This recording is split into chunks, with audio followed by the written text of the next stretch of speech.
Bismillahirrahmanirrahim. Assalamualaikum warahmatullahi wabarakatuh.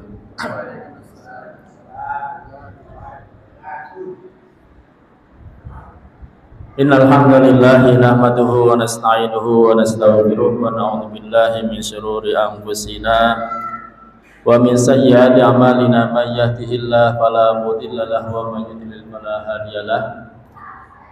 Asyhadu an la ilaha illallah wahdahu la syarika lahu wa asyhadu anna Muhammadan abduhu wa rasuluhu wa la nabiyya ba'dahu. Usikum wa iyaya bitaqwallahi faqad fazal muttaqun. Wa qala Allah ta'ala fi kitabil karim a'udzu billahi minasy syaithanir rajim. Bismillahirrahmanirrahim. Ya ayyuhalladzina amanu taqullaha haqqa tuqatih wa la tamutunna illa wa antum muslimun. Qani'arsakullah, Bapak-bapak dan ibu-ibu sekalian yang dimuliakan Allah Subhanahu wa taala.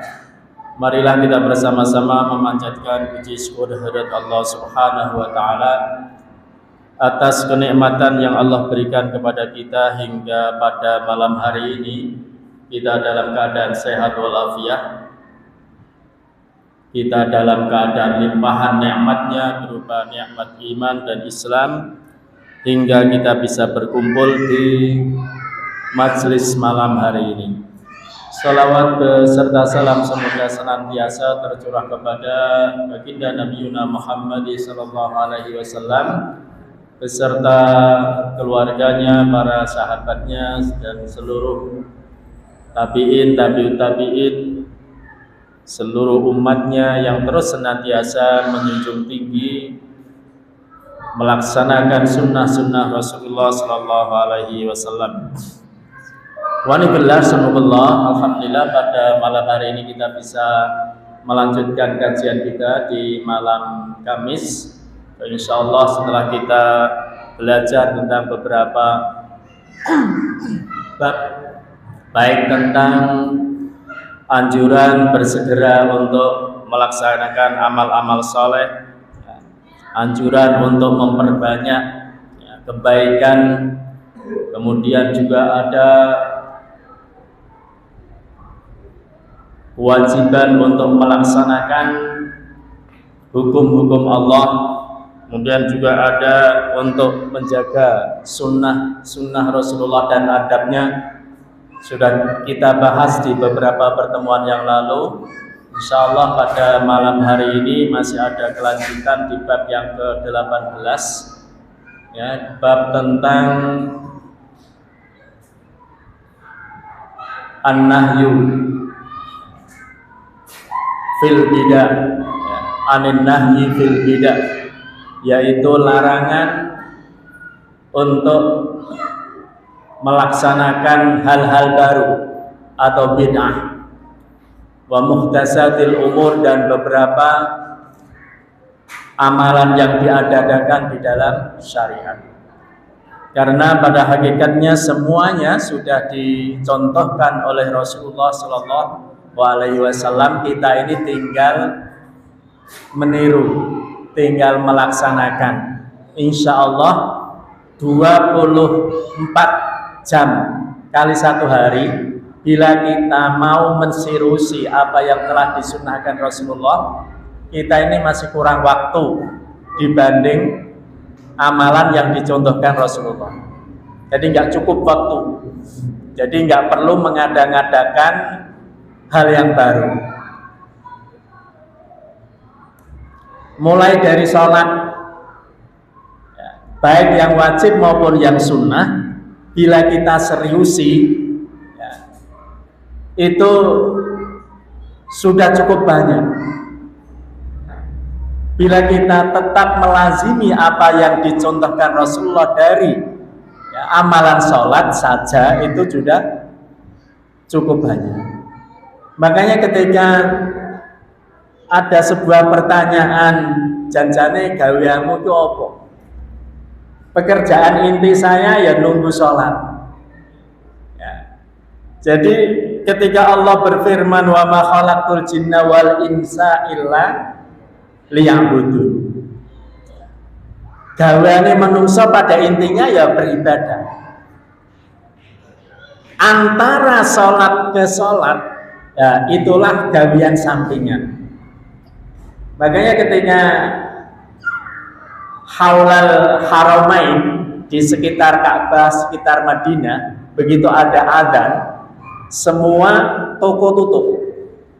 Ditekoni gaweamu apa? Ya gawe aku nunggu sholat, karena sudah ada pekerjaan inti panggilan sholat, pekerjaan sampingan buka toko itu ya kita tutup. Begitu pula kehidupan yang ada di sini mestinya ya gawean inti itu adalah ibadah. Dari maghrib ke isya. Ini kalau kita tidak gunakan untuk ibadah berarti biasanya digunakan selain ibadah. Bisa untuk nonton TV sifatnya sia-sia, lalu. Atau bisa pekerjaan yang lain, itu sifatnya dunia. Pekerjaan bisnisnya belum selesai, hitung-hitung notanya belum rampung. Ya. Tetapi berbahagialah mereka yang bisa memanfaatkan waktunya, memanfaatkan umurnya, memanfaatkan kesempatannya dari satu waktu ke waktu, dari maghrib ke isya kita bermajlis ilmu, bermajlis zikir, kita tilawah, kita baca Quran. Dari maghrib ke isya itu bila mana diisi tilawah itu minimal 1 juz, minimal. Namun apakah waktu kita sudah seberkah itu, kan gitu? Apakah waktu kita sudah bermanfaat seperti itu? Agak kadang-kadang banyak waktu yang sia-sia di dalam kehidupan kita. Yang paling panjang itu dari isya ke subuh. Apa yang kita gunakan? Nah, tidur, apalagi ya, bergadang, ngopi, ya, apalagi ya, main HP, apalagi. Ya. Jadi bila kita bisa memanage dengan baik, suara apa? Kebantuan.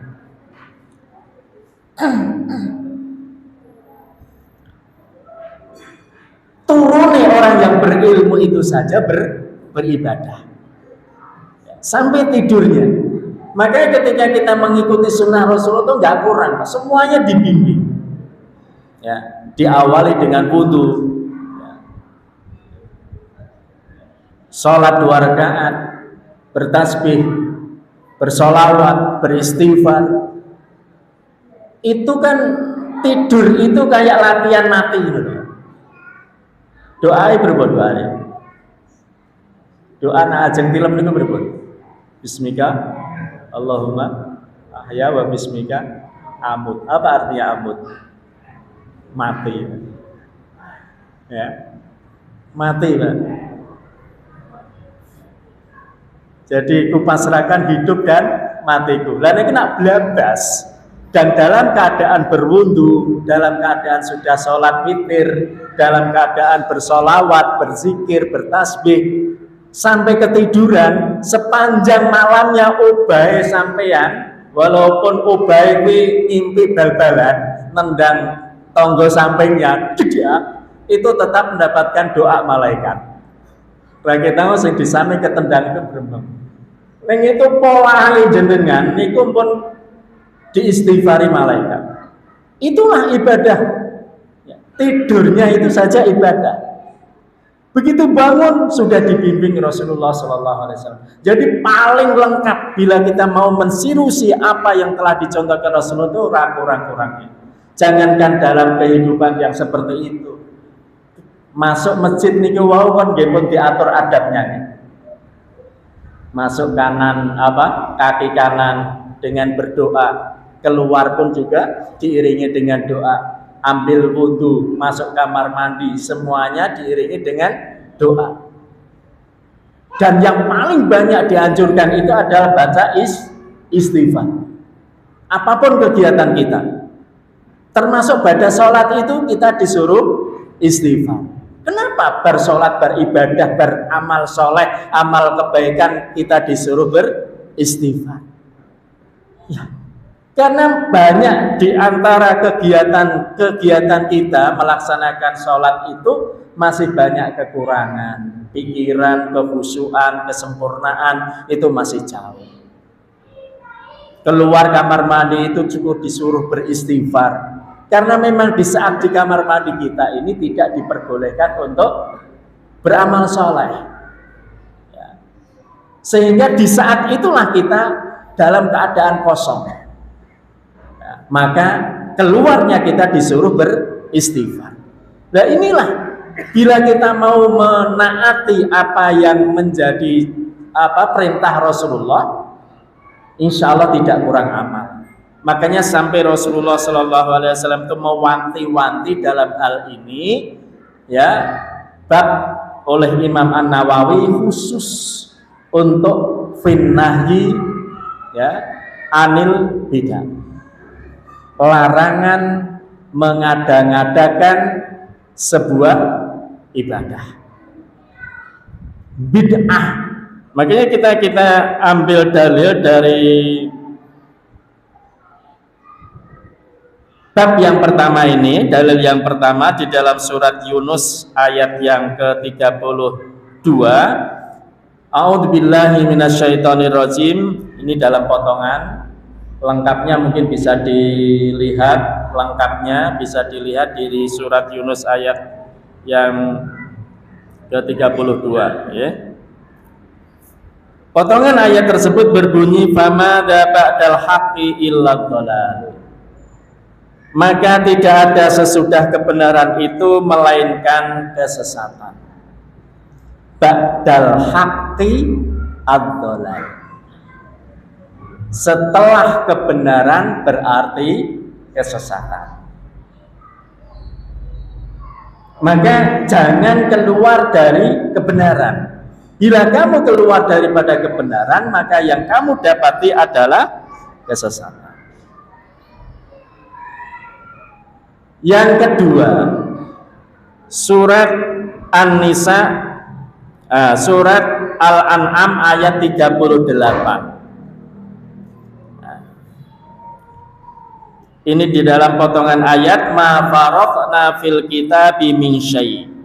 Kalau ada yang bawa mushaf bisa dibaca selengkapnya biar tidak sepotong. Namun ini sudah mewakili, ya, sudah mewakili dari bab larangan berbuat bid'ah. Tidaklah kami tinggalkan sesuatu apapun di dalam Alkitab. Di dalam terjemah Menteri Agama, di sana ada catatan kakinya. Alkitab di sana diartikan Lauhil Mahfuz. Yang pertama, dan yang kedua diartikan Alkitab itu adalah Al-Quran.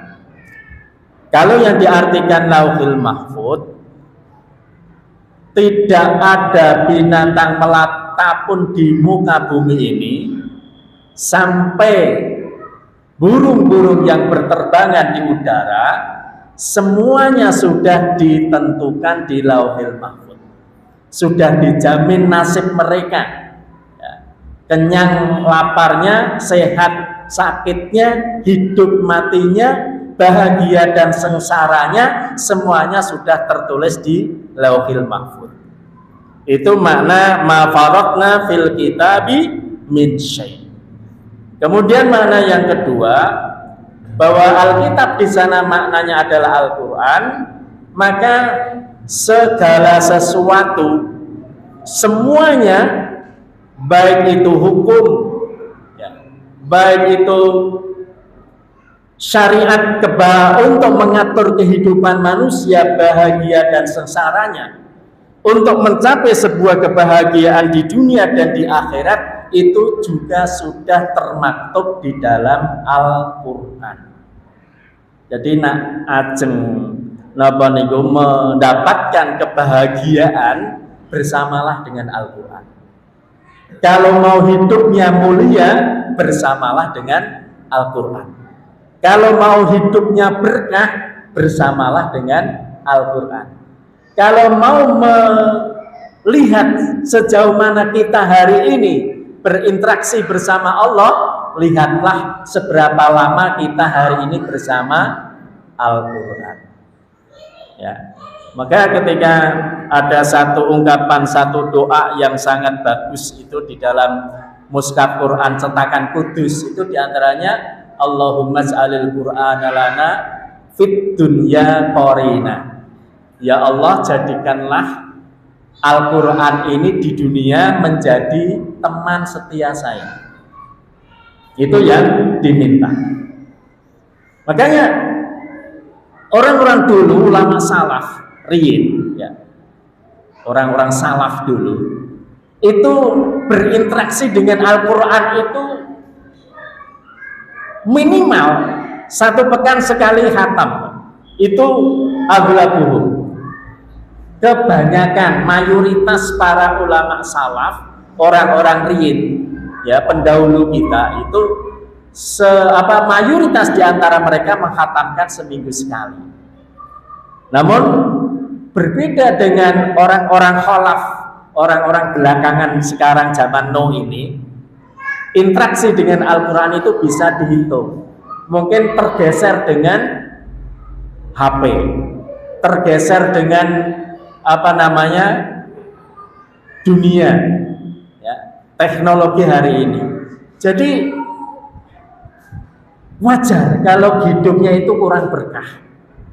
Bahkan waktunya, bahkan sampai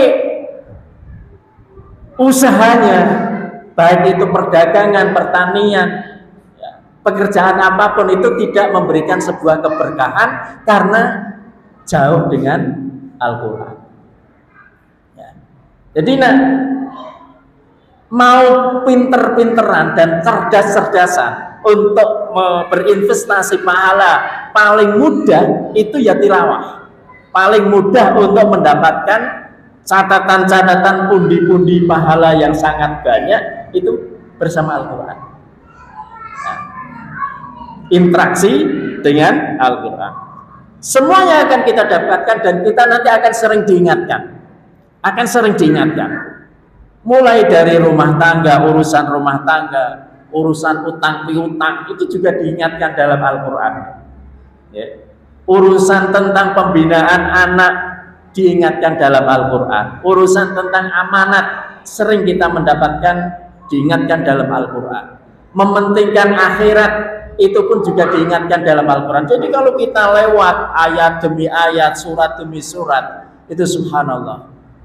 Ya tentu ketika kita tersentuh membaca Al-Quran itu kan ketika kita paham, ya. Lah saniki alasan mboten paham niku jajane nggih pun mboten enten. Sebab di sampingnya sudah banyak Al-Quran yang terjemah. Ya, bahkan perkata. Jadi bila kita tidak memahami, ya usaha untuk bisa memahami biar Al-Quran itu benar-benar terenyuh di dalam hati kita. Jadi membaca sampai menitiskan air mata itu ya karena bisa merenungi, bisa memahami, kemudian menyentuh dengan perilaku dirinya. Oh, ya aku kok gini, langsung diingatkan dengan tilawah itu. Nah makanya itulah sehingga kehidupannya itu betul-betul berkah. Waktunya, hartanya, umurnya, anak, istri, suami, semuanya yang dimilikinya itu semuanya mengandung keberkahan. Terus mengadakan sebuah ziyadatul khair. Kemudian yang ketiga, fa in tanaza'tum fi syai'in farudduhu ila Allahi war Rasul di dalam surat An-Nisa ayat yang ke-59.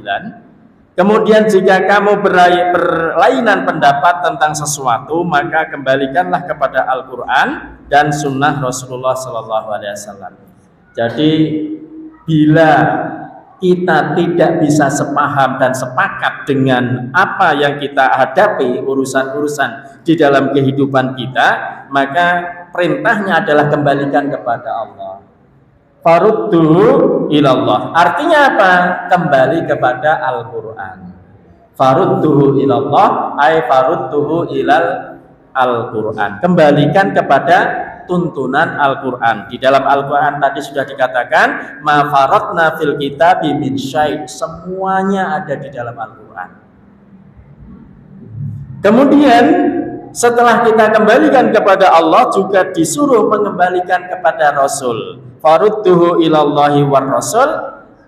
Dulu selama Rasulullah masih hidup berarti langsung dikembalikan, ditanyakan, dikonfirmasi kepada Rasul. Nah, Rasulullah hari ini sudah meninggalkan kita, berarti makna daripada war Rasul itu adalah farudduhu ilas sunnah. Kembalikan kepada sunnah, kembalikan kepada hadis. Dalam beramal berarti ini ada dalilnya apa tidak? Ada petunjuknya apa tidak? Atau ada contohnya apa tidak? Tentu contoh dari Rasulullah. Nah, bila dalam hal-hal ibadah, urusan syariat, tidak ada dalilnya, tidak ada petunjuknya, tidak ada contohnya, ya tinggalkan. Ya. Karena di dalam hadis yang sangat tegas dan jelas ketika Rasulullah menyatakan, hadis yang sudah sangat masyhur dari Aisyah radhiyallahu anha qalat, qala Rasulullah sallallahu alaihi wasallam, man ahdasa fi amrina hada ma laisa minhu fahuwa raddun. Barang siapa, ya Rasulullah sallallahu alaihi wasallam bersabda, barang siapa yang membuat sesuatu yang baru dalam perkara kami, dalam perkara urusan syariat, urusan agama yang tidak ya, termasuk darinya, maka hal itu tertolak. Fahuwa raddun. Kalimat raddun itu kalimat yang sangat tegas, tertolak.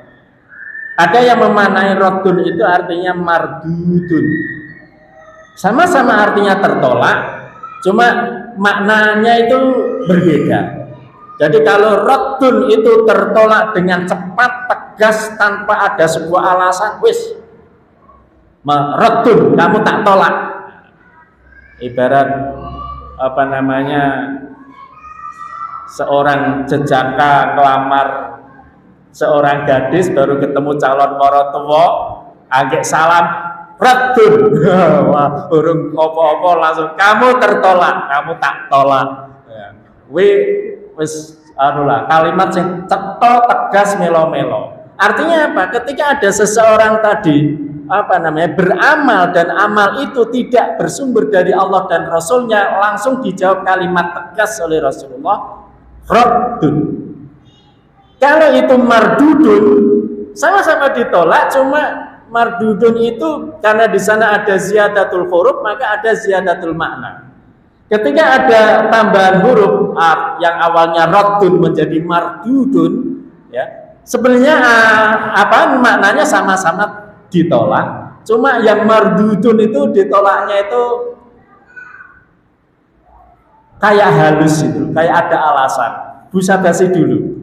Jadi calon mantu ya kepengen lamar, monggo dipersilahkan, duduk dulu, damelane nopo, umur pinten, dari mana, dari ini itu dulu. Nah akhirnya itu ya pada intinya ngapunten, lareni kula niku tesih kuliah, lareni kula tesih enten ngene. Ya, intinya kan ditolak. Tapi jak busa basi diajak ngalor ngidul artinya mardudun itu ya ditolak, cuma mubeng-mubeng saya. Sama-sama ditolak. Tapi Rasulullah dalam mensikapi bid'ah ini betul-betul tegas, bahwa raddun itu tertolak. Di hadis riwayat Muslim yang lain itu hampir sama, yang berbunyi man amila amalan laisa alaihi amruna fahuwa raddun. Sama kalimatnya fahuwa raddun. Jadi barang siapa yang beramal amalan-amalan yang itu tidak ada di dalam perintah kami, ya, berarti mengada-ngada fahuwa raddun, itu tertolak. Maka ancaman ketika Rasulullah ini kembali ke hadis dulu yang pernah Rasulullah SAW di bab menjaga sunnah Rasulullah, ketika Rasulullah SAW mewasiatkan ya untuk as-sam'u wa ta'ah. Masih ingat ya di hadis yang cukup panjang ya, ketika Rasulullah SAW memberikan sebuah mauidhah atau nasihat. Nasihat itu sifatnya mauidhatan balighatan, yaitu nasihat yang sangat menggetarkan ya. Wajilat minhal qulub, nasihat yang sangat berkesan hingga wajilat qulubuhum, hati para sahabat ini bergetar. Kemudian darafat minhal uyun, meneteskan air mata saking berkesannya nasihat tersebut, hingga para sahabat mengatakan, wahai Rasulullah, apakah ini nasihat terakhirmu kepada kami wahai Rasulullah? Kalau begitu nasihatkanlah kepada kami. Berikanlah nasihat kepada kami wahai Rasulullah. Maka Rasulullah SAW kemudian memberikan nasihat kepada sahabat dalam mau'idhatun balighatun itu. Apa kata Rasulullah? Yaitu usikum bitaqwallahi wasam'i wa ta'ah. Saya wasiatkan kepada kalian untuk senantiasa bertakwa kepada Allah, kemudian senantiasa mendengar dan taat. As-sam'u wa ta'ah. Wa in ta'ammaru 'alaikum 'abdun habasyun, senajan kalian itu dipimpin oleh seorang Habasyi. Oleh seorang Habasyi, orang-orang Arab itu orang-orang yang punya keturunan yang levelnya level bagus lah, level terhormat. Namun untuk Habasyi ini suku-suku pinggiran. Nah, senajan kalian dipimpin oleh suku Habasyi, maka harus tetap as-sam'u wa ta'ah. Ya, sami'na wa ata'na, bukan sami'na wa asoina. Karena Rasulullah SAW mengingatkan begini, wa annahu man ya'ish minkum fasayara ikhtilafan katsiran. Orang yang hidup setelah kalian nanti ya akan banyak perselisihan, perbedaan. Hidup ini saja di masa sahabat, setelah Rasulullah SAW meninggal itu saja sudah banyak muncul namanya ikhtilafan katsiran. Ya, Abu Bakar nembe diangkat sebagai khalifah niku pun muncul nabi palsu. Makanya nggak heran kalau hari ini ada nabi-nabi palsu walaupun namanya Tukimin. Ya. Banyak perselisihan di antara kalian. Di zaman sahabat saja sudah muncul ikhtilafan katsiran, apalagi di hari ini. Makanya perbedaan di antara kita boleh berbeda pendapat, berbeda madhab, namun jangan menjauhkan kita untuk ngopi bersama, nobar bersama, makan bersama, nggak apa-apa. Walaupun dari sini, saya yakin di sini itu juga nggak semuanya MD, nggak semuanya MU, ya kan? Ya. Betul kan? Nggak semuanya. Ya. Jadi apa salahnya kita bisa ngopi bersama, bisa ngeteh bareng, ya, bisa kumpul dan ngaji bareng. Ya. Ini yang kita utamakan. Wa'tasimu bihablillah wala tafarraqu. Jangan berpecah belah. Rasulullah mengingatkan bahwa hidup kalian itu pasti akan banyak perselisihan. Di Quran itu saja kan sudah dijelaskan bahwa di antara kalian itu akan muncul perbedaan, pertengkaran di antara kalian itu pasti. Kecuali orang-orang yang diikat dengan ketakwaan. Maka nasihat pertama tadi, fattaqullah. Jadi takwa inilah yang nanti akan menghindarkan kita dari perselisihan di dunia sampai di akhirat. Di dunia ini besti, Pak. Oh, konco kental CS. Ning di akhirat itu satu karan. Bebujuan ning dunya suami istri ora pernah tukaran, Pak. Wong ning akhirat kono iso-iso do tukaran. Nah, ora dilandasi dengan takwa. Maka kita ini dalam menyambung silaturahim, dalam bersaudara, berkawan, berukhuwah, satu yang harus diingat adalah ukhuwah Islamiyah yang didasari dengan takwa, bukan didasari dengan MU dan nu. No. Enggak. Takwa yang akan melatar belakangi kita hingga melanggengkan kita hingga nanti di sana saling syafaat mensyafati, yaitu takwa. Bukan pekerjaan profesi, bukan satu pemahaman, satu organisasi, satu partai, satu pilihan. Pemenang itu menjelang panas-panas, wirabolo. Pilihanmu berbeda dengan pilihan saya, visi misimu berbeda dengan visi misi saya. Aduh, apa mana yang kau sing dijadikan ukuran serangan pajar? Wes bar. Jadi ikatlah dengan ketakwaan sesuai dengan nasihat mau'izatun balighatun, nasihat yang sangat berkesan dikatakan para sahabat. Ausina ya Rasulullah, nasihatkan kepada kami wahai Rasulullah. Pesan Rasulullah itu yang pertama takwa kepada Allah Subhanahu wa taala. Yang kedua as-sam'u wa ta'ah. Sami'na wa ata'na. Selama perintah itu baik, sami'na wa ata'na.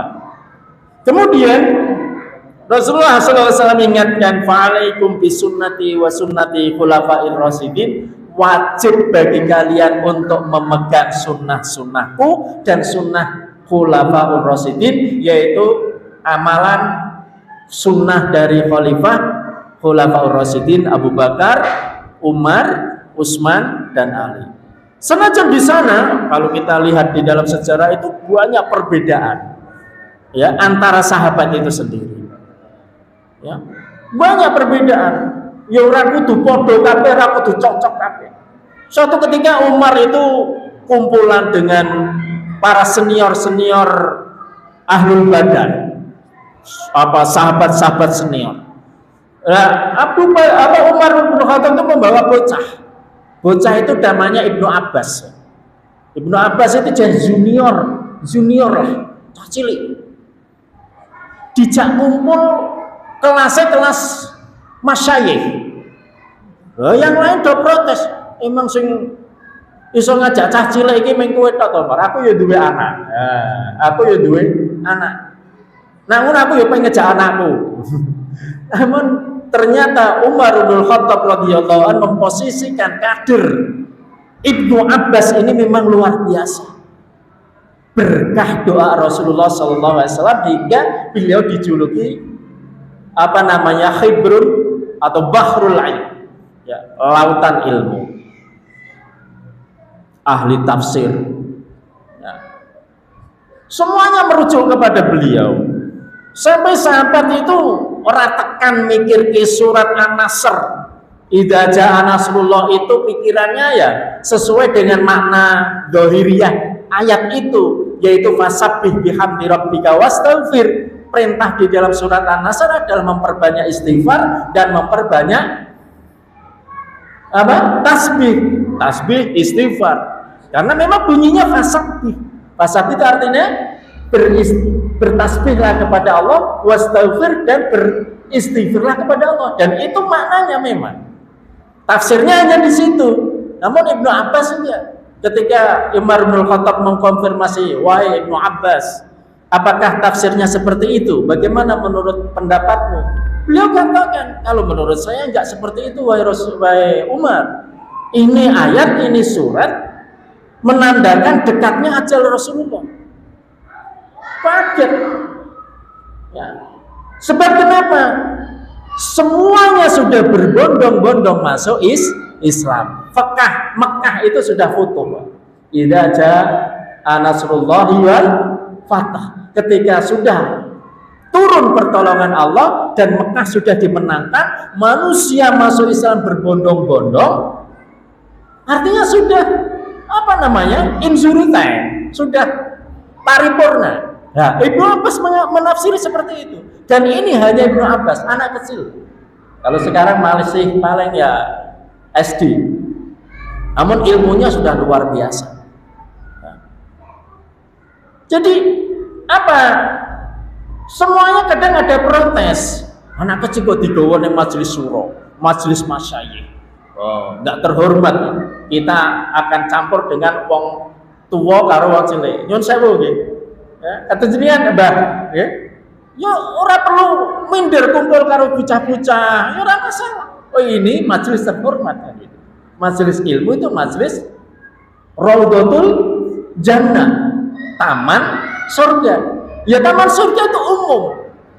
Ya. Kalau di sini mungkin taman surganya ada anak cilik, anak wong tua, ya setengah tua, setengah expired, ya. Jadi ini di dunianya, namun nanti kalau sudah di sana di Raudhatul Jannah yang asli, semuanya satu level.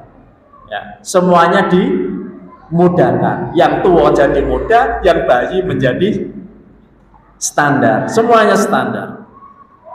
Jadi di sini Rasulullah SAW sampai katakan terakhir begini. Addu 'alaiha bin nawajid. Sunnah-sunnahku itu kamu pegang seperti kamu menggigit dengan geraham kamu. Kalau di hadis yang lain seperti memegang bara api. Ojo pisan-pisan bocolno.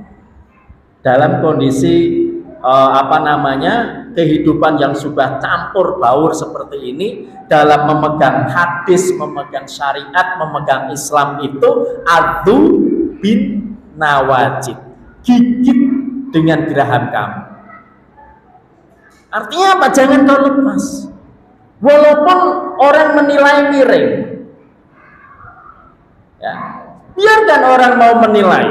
Kita tidak butuh nilai manusia. Kadang-kadang itu Pak, ini masalah hati. Kadang-kadang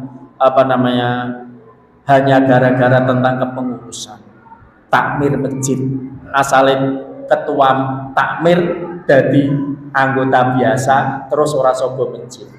Ngapunten. Ya, isin, aku ingin jadi ketua takmir, terus saiki dadi anggota biasa. Ya, ngapunten. Akhirnya hati mempengaruhi. Jadi ora sobo masjid. Atau asalnya pengurus harian menjadi anggota biasa. Begitu gereja ini. Kita masuk ke masjid ini kan menjadi duyufur rahman, menjadi tamunya Allah, bukan tamu pengurus, Pak. Gitu kan? Bukan tamu takmir, bukan tamunya pengurus masjid. Kita ke sini ini adalah tamunya Allah Subhanahu wa taala. Maka jamuan yang ada di sana itu pada hakikatnya bukan menjamu tamunya takmir, namun jamu tamunya Allah. Coba bayangkan panjenengan dadi panitiane Allah. Wow, keren apa mboten? Menjadi inisiator, ya, ngoprak-ngoprak, menggalang ajak-ajak. Ayo jadi tamune Allah. Jadi itu keren, luar biasa. Jadi nggak ada yang diasorkan. Kalau kita tidak bisa menata hati, itu kadang-kadang hanya masalah-masalah muamalah itu menjadi pengaruh. Itu ojo pisan-pisan dari kemalasan kita, orang sopo masjid goro-goro masalah muamalah. Adzu bin nawajid. Wa iyyakum, diingatkan yang ini ada hubungannya dengan bid'ah. Wa iyyakum wa muhdatsatil umur. Hati-hatilah kalian dengan hal-hal yang baru, hal-hal yang diadakan yang baru dalam urusan syariat. Artinya bid'ah. Ya, fa inna kulla bid'atin dhalalah, karena sesungguhnya bid'ah itu tiap-tiap bid'ah itu adalah sesat. Makanya Imam An-Nawawi di sini memberikan sebuah keterangan bahwa sesungguhnya orang-orang pelaku bid'ah ini akan terjerumus ke dalam hal-hal yang sangat berbahaya. Di antaranya adalah orang tersebut akan tersesat dan menyesatkan. Sebagaimana hadis tadi, ya, kullu bid'atin dhalalah. Hari ini dia melakukan sesuatu yang bid'ah, dia lakukan, dia sesat. Kemudian ada pengikut mengikuti dia, menyesatkan orang lain. Pengikutnya 1, tersesat 1. Pengikutnya 1000, yang ikut tersesat 1000. Itulah dhalla wa dhalla. Maka dia akan terjerumus ke dalam sebuah kesesatan dan menyesatkan. Dia diingatkan oleh Rasulullah SAW, jangan sekali-kali terjerumus ke dalam amalan-amalan bid'ah. Kemudian yang kedua, kalian orang-orang yang melakukan bid'ah itu telah keluar dari mencintai dan mengikuti Rasulullah SAW. Keluar dari mengikuti dan mencintai Rasulullah SAW. Sebab begini, di dalam surat Ali Imran 31, qul in kuntum tuhibbunallah fattabi'uni yuhibbukumullah. Jika kalian betul-betul mencintai Allah dan Rasulnya, maka ikutilah Rasulullah. Nah, kalau membuat bid'ah, berarti dia sudah keluar mencintai Rasulullah. Harusnya dia itu adalah melakukan apa yang dicontohkan Rasulullah SAW, tidak ngarang sendiri, ya, tidak menambahi dan tidak mengurangi sesuatu yang sudah ditentukan oleh Rasulullah SAW dalam hal ibadah. Kalau di luar ibadah silahkan. Kemudian yang ketiga, setelah yang kedua adalah keluar dari mencintai dan mengikuti Rasulullah, yang ketiga adalah meniadakan kesaksian bahwa Nabiullah Muhammad SAW utusan Allah. Ketika kita sudah mengucapkan asyhadu alla ilaha illallah wa asyhadu anna Muhammad Rasulullah, berarti kita sudah menyerahkan semua syariat itu kepada Rasulullah. Kita wajib mengikuti apa yang dicontohkan Rasulullah, ya. Orang tersebut, orang yang telah mengatakan syahadat tadi, mengikuti,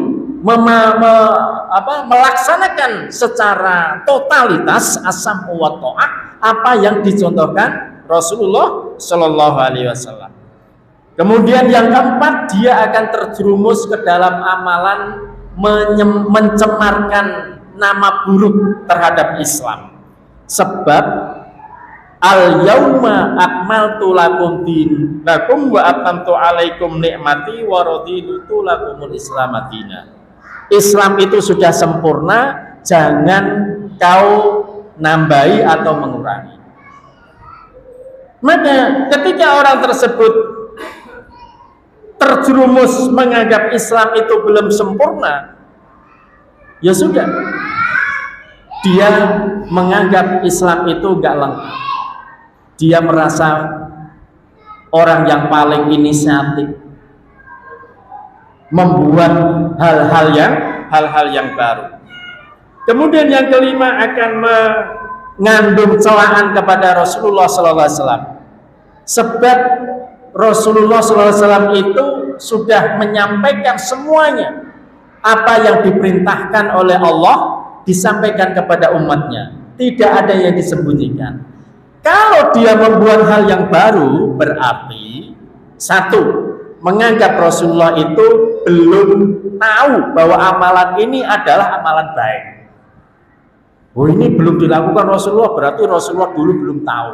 Kalau bahasa belum tahu itu bahasa rotok kerennya apa? Rasulullah, ya, ya itulah, ya, bahasa belum tahu. Rasulullah belum tahu. Ini yang mestinya harus diadakan. Atau sebaliknya, Rasulullah sudah tahu, namun disembunyikan. Nah, inilah dia akan terjerumus ke dalam mencela Rasulullah Shallallahu Alaihi Wasallam. Kemudian yang keenam, akan menimbulkan perpecahan di antara umat Islam. Ada. Oke, kita sekarang terlebih dahulu yang adzan, monggo. Bismillah, kita lanjutkan sebentar berkaitan dengan bahaya bid'ah ketika seseorang terjerumus ke dalam bid'ah. Mereka yang keenam terjerumus ke dalam perpecahan umat Islam begini. Jadi bila kelompok umat itu berinisiatif sendiri-sendiri, punya amalan ibadah yang berbeda-beda, punya kelompok-kelompok sendiri-sendiri, itulah yang nanti akan memancing potensi perpecahan umat. Bahkan mungkin namanya berbeda, seragamnya berbeda, ya atributnya berbeda dan lain sebagainya. Hingga bisa diketahui dari sisi doiriyah saja itu kadang-kadang sudah ini kelompokku, ini kelompokmu dan lain sebagainya.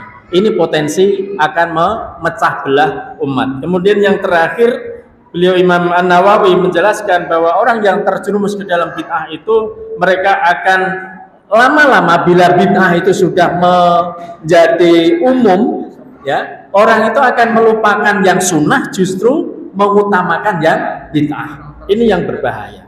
Sehingga ketika di hadis yang terakhir ketika Rasulullah SAW mengingatkan pula dari Jabir radhiyallahu anhu qala kana Rasulullah sallallahu alaihi wasallam idza khataba, ketika beliau itu berpidato itu ikhmarat ainahu, matanya itu sampai merah berkaca-kaca, wa ala sautahu, dan suaranya sangat pelengking keras, wastadda ghadabahu, dan muncul sangat terkesan sangat marahnya ketika dia ini dalam posisi mauidhah yang mengandung peringatan-peringatan, bukan mauidhah yang sifatnya santai, tidak. Ini serius, mauidhah serius.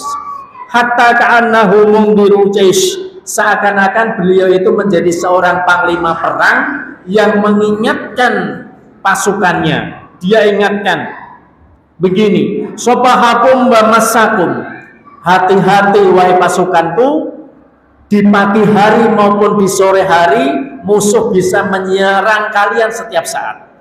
Ini serius, peringatan serius kepada pasukannya. Seakan-akan beliau memposisikan sebagai seorang panglima, kemudian umatnya itu adalah jais, juyusun, para pasukan. Hati-hati dan bersikap waspada si pagi maupun si sore, bisa saja musuh bisa menyerang dadakan, maka standby terus. Kemudian Rasulullah SAW katakan begini, bu'istu wa ana wasa'atu kahataini, perumpamaan saya diutus dan datangnya hari kiamat itu seperti hataini, seperti dua jari seperti ini. Beliau menunjukkan dua jarinya yang runu baina usbu'aihi. Beliau merapatkan antara telunjuk jari dan ibu jarinya, dirapatkan seperti ini. Ini saya, ini hari kiamat. Artinya apa? Setelah saya diutus dengan jarak hari kiamat itu sangat dekat. Jadi dekatnya seperti ini. Nah, dekatnya pirang tahun kita nggak ngerti, ya tak? Pirang tahun sekarang ini sudah kira-kira dari Rasulullah sampai sekarang baru berapa? 1450-an. Itu hitungan kita di dunia ini sudah 1500-an. Kalau 1500 lah paling suwe. Itu hitungan ekonomi kan agak sedino setengah hari, Pak. Begitu betul. Jadi hitungan Allah itu kita dikasih umur dari Nabi Muhammad diutus hingga hari ini 1500 tahun lah, buatlah seperti itu, anggap 1,5 hari, Pak. Suwe apa sedilo? Ya sedilo, makanya korib itu sangat dekat banget. Lah pirang dino, pirang tahun, pirang ewu tahun kita nggak ngerti. Yang jelas Rasulullah gambarkan seperti ini. Kahataini wa yakrunu baina usbu'aihi. Seperti dua jari saya, jari telunjuk dan jari tengah rapat seperti ini saya, ini hari kiamat. Makanya kita disuruh walal akhiratu khairul laka minal ula, harus mengutamakan kehidupan akhirat daripada kehidupan di dunia. Wa yaqulu amma ba'du, setelah itu Rasulullah setelah memberikan peringatan yang keras, serius, kemudian Rasulullah amma ba'du. Amma ba'd ini sering kita dengar dari khutbah-khutbah itu kan setelah pembukaan amma ba'd. Ya coro gampang bahasanya ya. Setelah ini lalu kemudian saya sampaikan, nah inti kemudiannya di sini. Fa inna khairal hadisi kitabullah, dan ini sering dibaca seorang khatib di Jumatan. Sesungguhnya sebaik-baik ucapan itu adalah kitabullah, dan sebaik-baik petunjuk itu adalah petunjuk Rasulullah Sallallahu Alaihi Wasallam. Wa syarrul umuri muhdatsatuha, dan seburuk-buruk perkara itu adalah perkara yang diadakan dalam hal syariat, dalam hal ibadah. Wa kullu bid'atin dolalah, dan setiap kesesatan itu adalah, setiap bid'ah itu adalah kesesatan. Kemudian summa yaqulu ana aula bikulli mu'min min nafsihi, bahwa saya sesungguhnya lebih utama daripada seluruh kaum mukminin. Ya. Man taroka malan fali ahli, barang siapa yang meninggalkan harta, bahwa hartanya adalah untuk keluarganya. Wa man taroka dainan aw dhayaan fa ilayya wa alayya, dan barang siapa yang meninggalkan hutang atau meninggalkan sesuatu yang hilang, maka akulah wali dan penanggung jawabnya. Dari sini untuk masalah bid'ah benar-benar diingatkan oleh Rasulullah Sallallahu Alaihi Wasallam. Kita tidak boleh mengada-ngadakan dalam urusan bid'ah. Sekiranya nggak ada dalil, sekiranya nggak ada petunjuk dari Rasul, dan sekaligus nggak ada contoh, lebih baik ditinggalkan. Ngerti ya? Bisa disambung pertanyaan apa lanjut sholat? Monggo. Jadi semoga kita semuanya dilindungi. Abdu bin nawajid, pegang teguh-teguh apa yang menjadi sunnah Rasulullah, apapun resikonya, ya, celaan sampai siksaan barangkali. Kalau siksaan itu saya kira nggak seresiko para sahabat di masa Rasulullah, ya, sahabat Bilal, ya, maupun sahabat-sahabat as-sabiqunal awwalun, itu banyak resikonya karena beriman di awal resikonya nyawa. Kalau beriman di akhir-akhir sekarang, resikonya hilang pekerjaan. Ya. Jadi berbeda tentang fatrah Mekah, periode Mekah, dan fatrah Madinah, periode Madinah. Makanya setelah di akhir-akhir Rasulullah, kenapa umat Islam masuk berbondong-bondong? Ya karena kalau nggak masuk Islam, dia akan kehilangan relasi.